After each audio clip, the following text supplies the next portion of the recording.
तेज हवाओं से किसानों की खड़ी फसलों का नुकसान, मुआवजे की मांग। खबर खेतिया से, जहां मार्च माह में ही मई की गर्मी की तपन दिखाई दे रही है। हवाएं चलने का दौर निरंतर जारी है। वहीं कल देर शाम तेज गति से चलती हुई हवाओं के कारण खेतों में खड़ी फसलों को नुकसान हुआ है। मौसम में अचानक आ रहे बदलाव के चलते खेतिया व इससे लगे ग्रामीण क्षेत्र में बारिश तो नहीं हुई, किंतु तेज हवाओं के चलते खेतों में खड़ी मक्का गेहूं फसलों को नुकसान हुआ है। खेतों में खड़ी मक्के की फसलों में सीधे खेत में गिर गई। किसानों का मानना है कि मौसम के अचानक आए बदलाव और तेज हवाओं के चलने से फसलों पर विपरीत प्रभाव पड़ रहा है। लगभग 2 सप्ताह में तैयार होने वाली फसलों के जमीन पर आने से हुए नुकसान से किसान चिंतित है। किसानों ने सरकार से जल्द मुआवजा देने की मांग भी की है। कहीं कहीं किसानों की 80% तक फसल का नुकसान होते दिखाई दे रहा है। प्रधान संपादक नंदकिशोर ठाकुर के साथ खेतिया से संवाददाता आबिद शेख की रिपोर्ट। आपका नाम क्या है?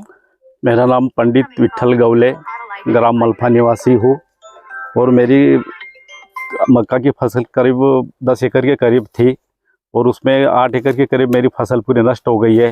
कल 19 तारीख की दरमियान में जो हवा आई थी 8-9 बजे, उस हवा के कारण मेरी पूरी फसल नष्ट हो गई है।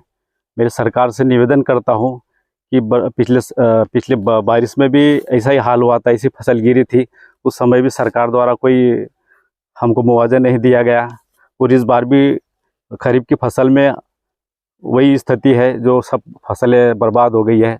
सरकार से निवेदन करना चाहता हूँ मैं कि जल्दी से जल्दी किसानों को और हमको मुआवजा देने की कृपा करे।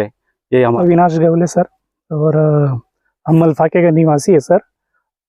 करीबन रात को 8 बजे से लेकर 12 बजे के दौरान बहुत तेज हवाएं चली, बहुत तेज इतनी हवाएं चली कि हमारी खड़ी फसल जो कि अभी 15 या 20 दिनों के अंदर अंदर पकने वाली थी, वो पूरी नष्ट हो गई, दम जमीन दोष हो गई है सर। तो हमारा सरकार से विनम्र निवेदन है कि जल्दी से जल्दी हमारी फसल को उचित मूल्य, उचित दाम देकर मुआवजा देने की कृपा करे सर। कितना खेत था सर? लगभग 5 एकड़ है, उसमें से 3 एकड़ सो गई है, पूरी फसल है ना, इसी बर्बाद हो गई है।